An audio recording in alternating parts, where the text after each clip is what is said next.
नमस्कार दोस्तों, मैं एक नया वीडियो लेकर आपके सामने एक बार फिर ये है नागालैंड का लोगवा गांव। इसमें एक तरफ भारत और एक तरफ म्यांमार, बीच में लोगवा गांव के राजा का घर।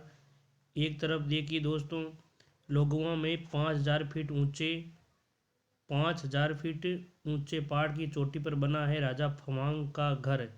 सीमा पर ऐसे ही कई गांव बसे हुए हैं।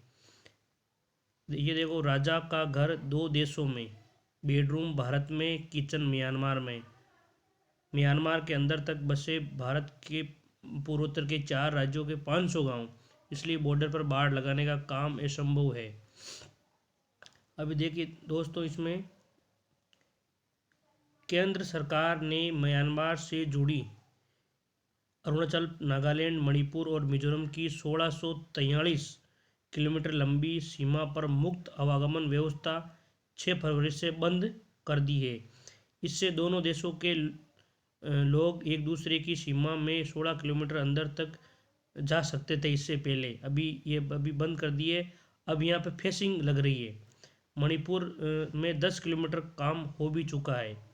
मणिपुर में 10 किलोमीटर का काम हो चुका है, जब भास्कर नागालैंड के मोन जिला मुख्यालय से 42 किलोमीटर दूर बसे सबसे आखिरी गांव लोगवा लोगवा पहुंचा तो फेंसिंग के काम में मुश्किल आई। दरअसल 4 राज्यों की सीमा 500 गांव म्यांमार से इस तरह जुड़े हुए हैं कि वहाँ वहाँ इस तरह जुड़े हुए हैं कि लोगों का घर भारत में तो वहाँ खेती बाड़ी म्यांमार में। देख लो दोस्तों, इस तरह से लोग वहाँ बसे हुए हैं कि उनका घर तो भारत में है जबकि खेती बाड़ी म्यांमार दूसरे देश में है। यहाँ सदियों से बसी जनजातियाँ सांस्कृतिक पारिवारिक रूप से आपस में जुड़ी हुई हैं, शादियाँ आपस में करते हैं। लोगवा गांव ये लोगवा गांव के राजा गांव के जो राजा थे, टोनाई फवांग का घर भी दो हिस्सों में बैठा है। किचन म्यांमार में और बेडरूम भारत में है। उनके घर से चारों तरफ हजारों फीट ऊंची कई घुमावदार टेढ़ी मेढ़ी गहरी खाइयाँ हैं। बॉर्डर इन्हीं पहाड़ियों और खाइयों से होकर निर्धारित है। ऐसे में इन पर फेंसिंग लगाने का काम मुश्किल है। तो दोस्तों, यहाँ पर इतना पहाड़ी इलाका होने के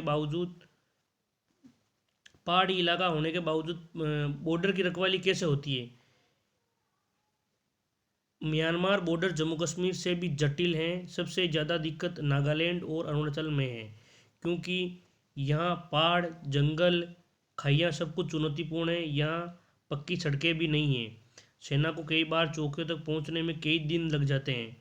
यहाँ मानसून भी जोरों पर रहता है। हेलीकॉप्टर से फेंसिंग लगा का सामान ले जाना भी चुनौतीपूर्ण कार्य रहेगा। अनुमान है कि इस बॉर्डर पर भी 1 किलोमीटर बाड़ लगाने में कम से कम 4 से 5 करोड़ का खर्च आएगा। वाकई में ये अद्भुत गांव है नागालैंड का लोगवा गांव, जहाँ पर यहाँ के लोग हैं वो एक तरफ तो उनका घर भारत में है, दूसरी तरफ हम देख पा रहे हैं कि उनका खेती बाड़ी, उनके रिश्तेदार विदेश में यानी कि म्यांमार में है। तो नमस्कार दोस्तों, इसी के साथ बने रहे